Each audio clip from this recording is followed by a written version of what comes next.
She leaned in, still in her silk blouse, a faint smirk curling at the edge of her red lips. Her perfume, Dior, the one I bought, lingered like a lie in the air between us. Then she whispered it. You were just the backup, never the passion. And giggled. Not laughed. Not in jest. She giggled.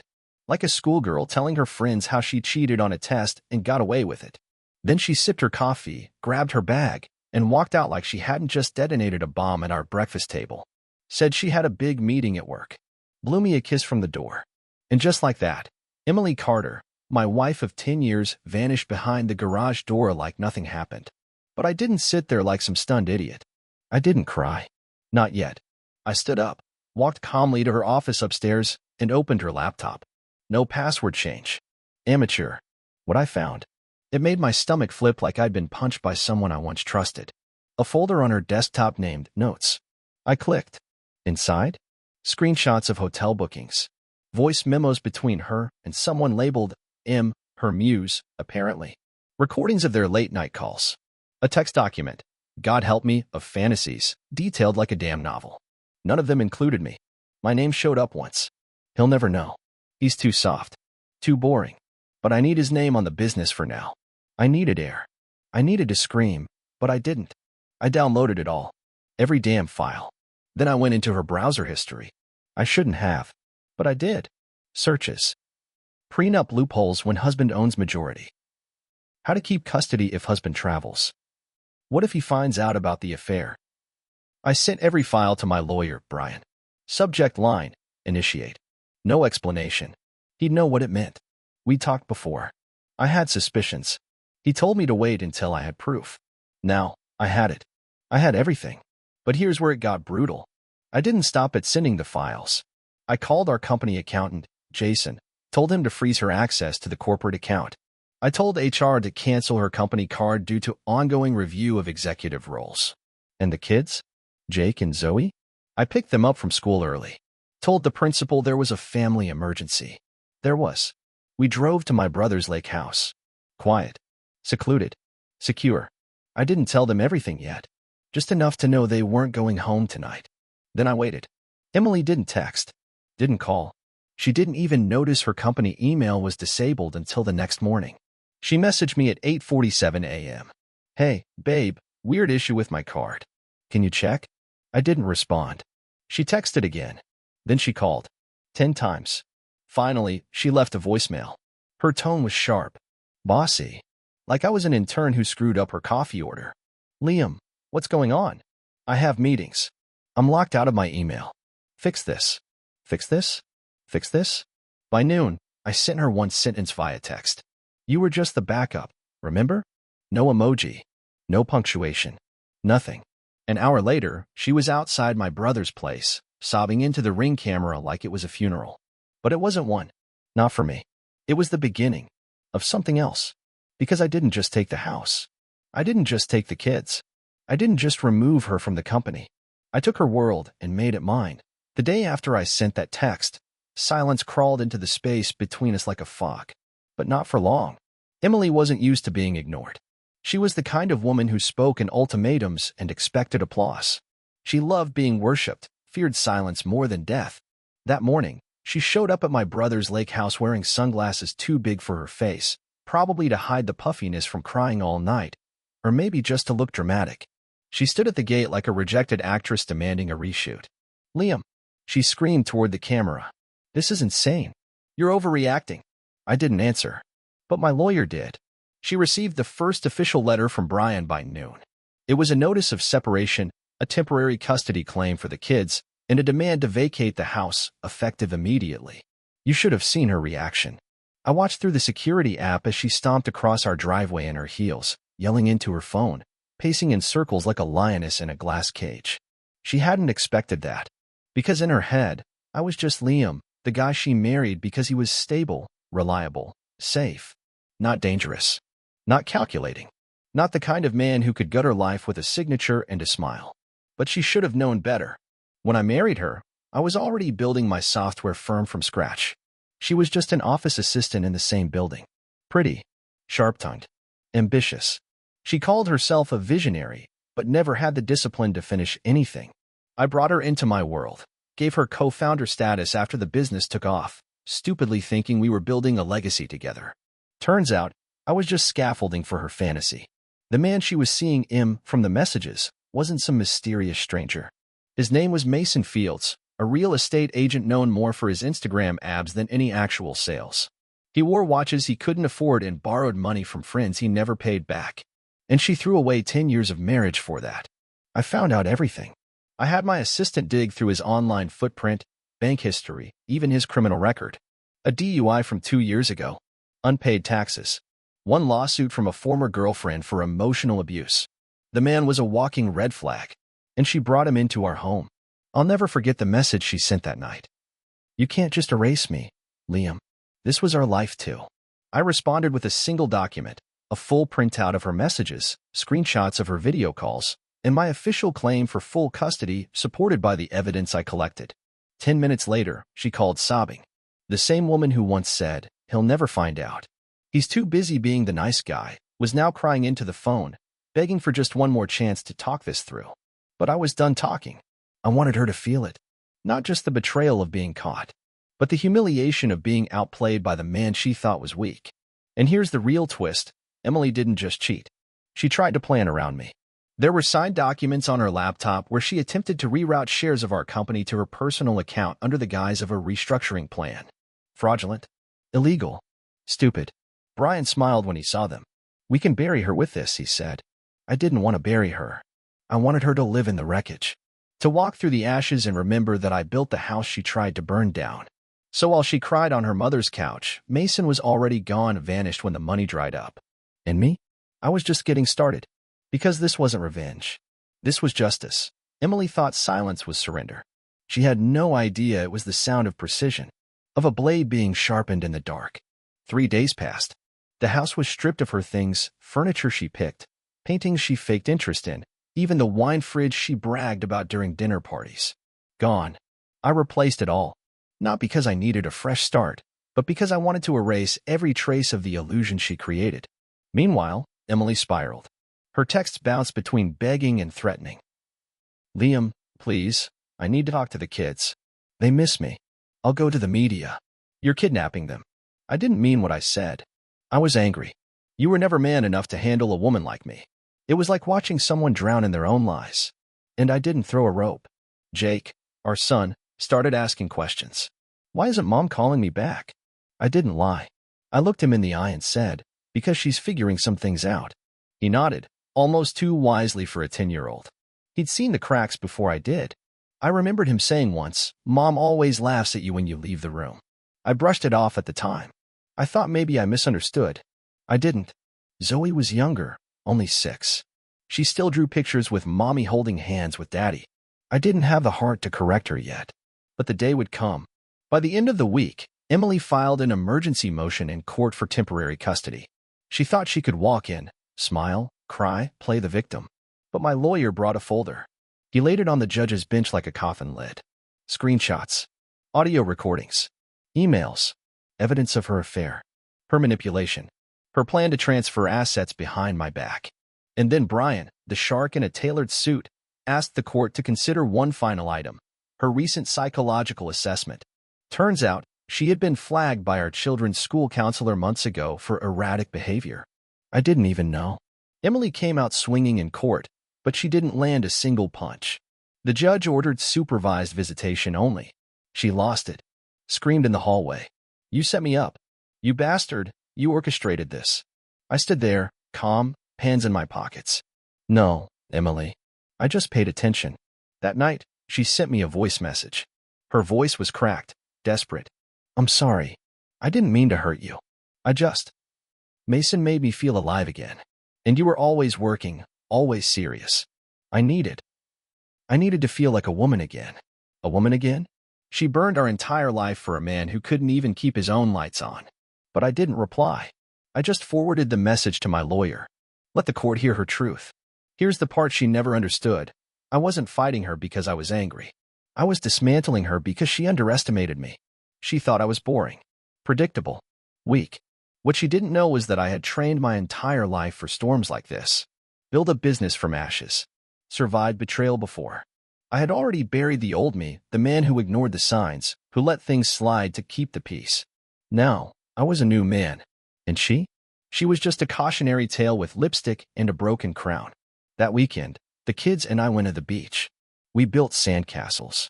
Ate too much ice cream. I took pictures, not for social media, just for us. In one of them, Zoe's sitting on my shoulders, laughing. The sun behind her looks like a halo. Jake is holding my hand, squinting into the waves.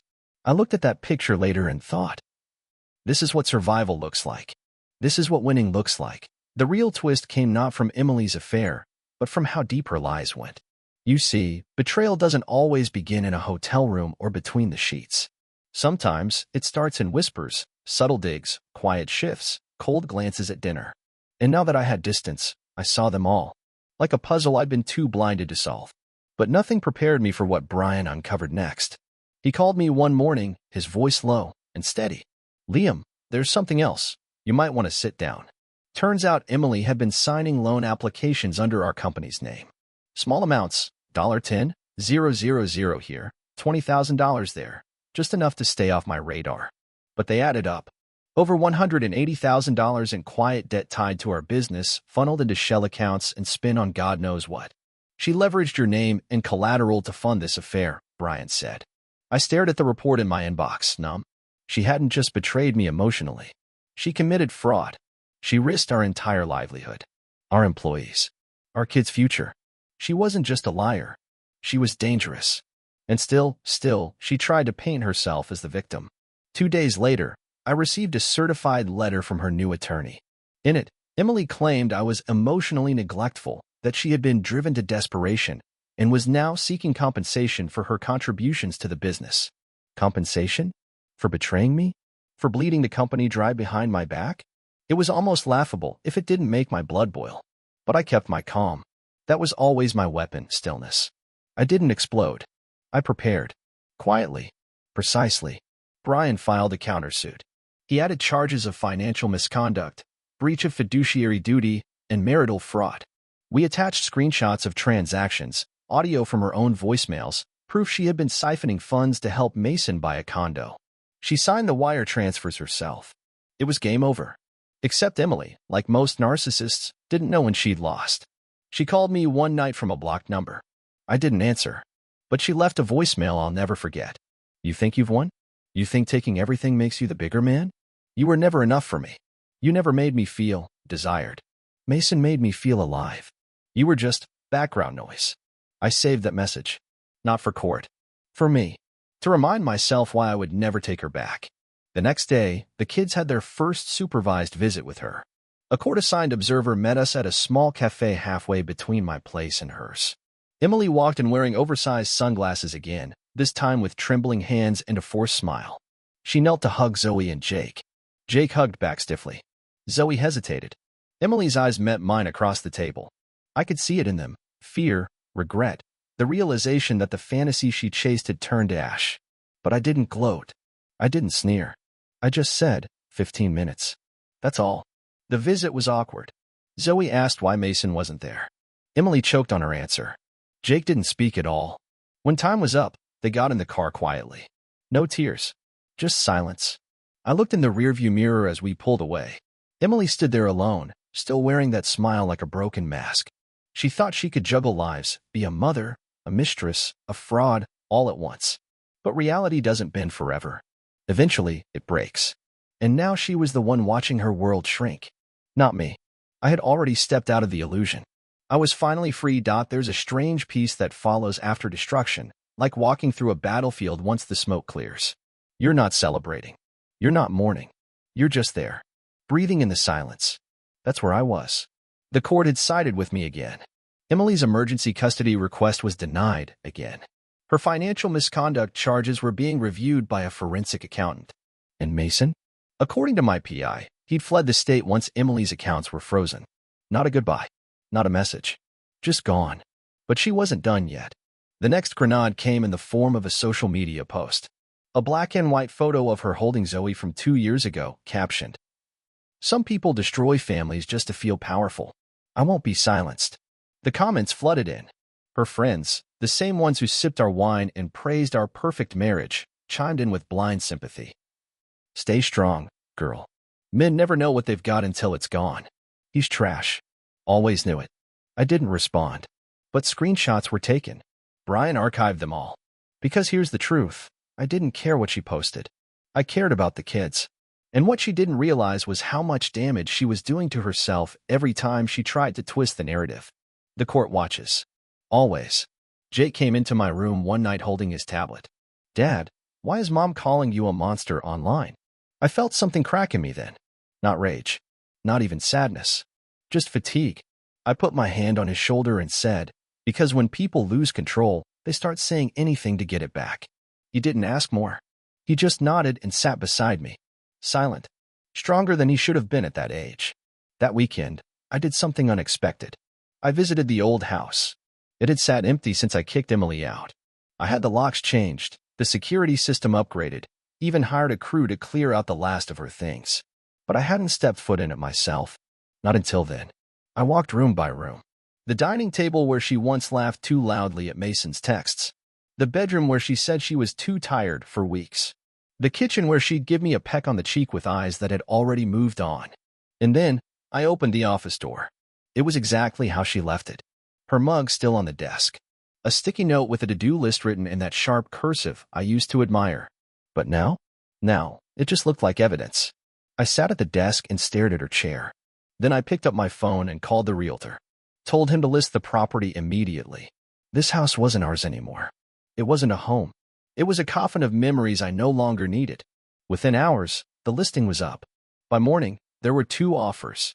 Emily saw the ad and sent a single message. You're selling our house? I replied. It's not ours. Not anymore. No follow-up. No tearful call. Just silence. She was finally learning. I wasn't bluffing. I wasn't playing checkers. I was playing chess, and she was 5 moves behind. That night, I poured a glass of scotch and sat on the porch at my brother's place. The kids were asleep. The wind rustled through the trees. For the first time in months, I could hear my own thoughts again. And they weren't filled with rage or pain, just clarity. She burned the bridge. I built a better one. And now, I was walking across it, alone, yes, but with both hands free and my future intact. The final court date arrived on a Monday that felt like autumn had arrived early, cold, gray, silent. I walked into the courthouse with Brian beside me, dressed in the same navy suit he wore the day he shut down her emergency motion. A man of precision. Ruthless in the courtroom. Common chaos. Emily arrived 20 minutes late. Not a surprise. She waltzed in with a new lawyer, this one younger, flashier, probably convinced she could spin her sob story into gold. But the weight under her eyes betrayed the truth. She wasn't sleeping. Her hair, once always perfectly curled, hung limp like the life she used to pretend was untouchable. She didn't look at me. The hearing was about custody and business ownership, 2 swords that would either destroy her or cut me loose from her forever. Brian stood, cleared his throat, and laid out everything. The financial fraud, the adultery, the emotional manipulation, the attempt to redirect company assets to personal accounts.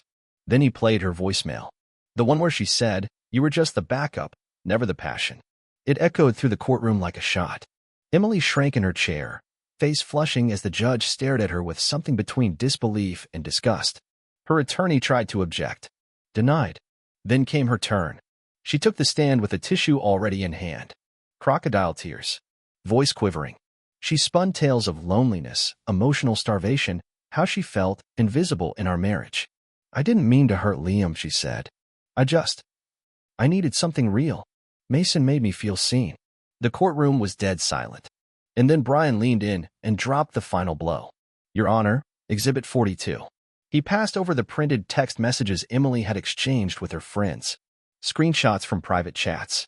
He's such a bore. Can't even fake it anymore. Once I get the business in my name, I'll dump him and run. The kids will be fine. They're better off with me anyway.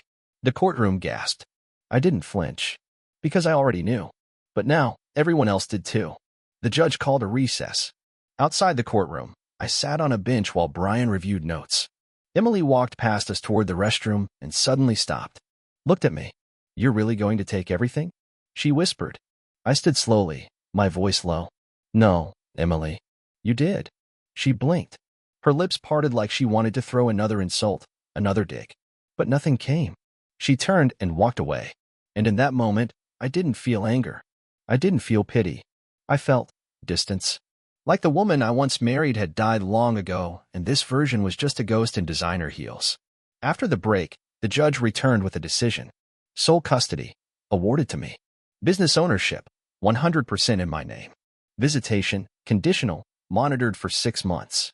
Alimony, denied. Damages for financial misconduct. Pending review. Emily sat stone still. Her new lawyer avoided eye contact. The judge ended with one sentence I'll never forget. Mrs. Carter, you didn't just gamble your marriage, you tried to cheat the game. And now the game has ended. As we left the courtroom, Brian clapped me on the back. You're free, my friend. But I didn't feel victorious. Not yet. Freedom isn't loud. It's not some Hollywood finale. It's quiet. It's walking away without needing to look back. Later that night, I told the kids, it's over. Zoe asked, are we staying with you forever now? I hugged her tight. Yes, sweetheart. Forever starts now. And somewhere out there, Emily sat in an empty condo. No lover. No company. No crown. Just consequences. 1 week after the final verdict, I got a call from the realtor. Full cash offer just came in on the old house. Above asking. You want to move on it? I didn't hesitate. Accepted. The house where I once believed we'd grow old together, where Zoe took her first steps, where Jake learned to ride a bike in the driveway. That house was now just a polished tombstone of a life that never really existed. Emily hadn't even tried to stop the sale again. I think she knew better now. Or maybe she was too busy trying to survive. Word got around. Our town's small. Rumors traveled like wildfire once the court records were published. And just like that, the woman who once strutted through social circles with her curated outfits and artificial charm was suddenly absent from brunches, blocked from parties, and politely uninvited from charity events she once chaired. No one wants to be associated with a ticking bomb. Meanwhile, my life shifted into something strangely unfamiliar. Peace. The kids were thriving. Zoe began sleeping through the night again. Jake started talking more, laughing more. His drawings no longer had Mom standing on the opposite side of the paper. I moved us into a new home, a quiet place just outside town, with space, a garden, and no ghosts. The backyard had an old oak tree where I built them a tire swing. It creaked when the wind blew, like the world finally exhaling. Then one night, I found a letter taped to my office door. It wasn't mailed. It was hand-delivered. I knew the handwriting before I even touched it. Emily. Inside, her words were written in ink smudged by either tears or drama. Hard to tell. I lost everything, Liam. The house, the friends, the career. Mason left me 2 days after you froze the accounts. He was never serious. I see that now. You were the only one who ever stood by me. I wish I had seen it sooner. Please, let's talk. There it was. The same cycle she always spun. Tear it down, then try to come crawling back. I stared at the letter for a long time. Not out of sentiment, but disbelief. Because even after everything, she still thought words could undo consequences. I didn't respond. The next morning, she showed up at the new house. The kids were at school. I was working from my home office. She knocked 3 sharp taps, like a customer walking into a store she no longer owned.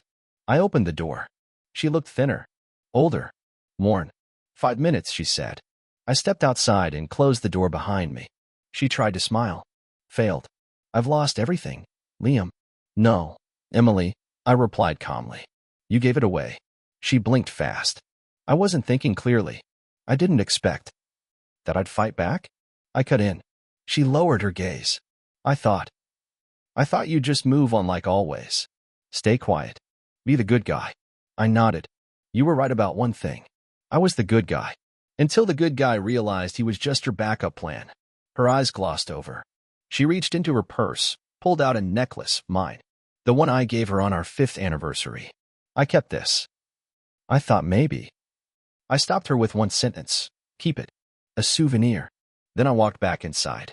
Didn't slam the door. Just closed it quietly.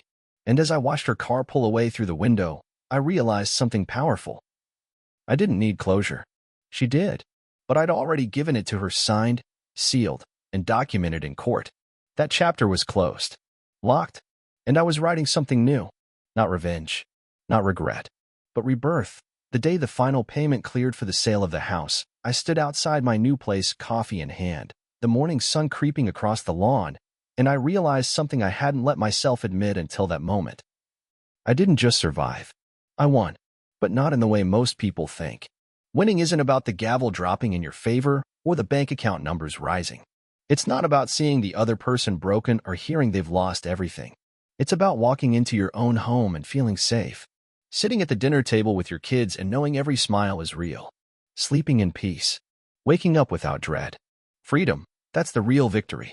Emily still sent the occasional text. Once every few weeks. Always short. Always strategic. Can I take the kids for dinner?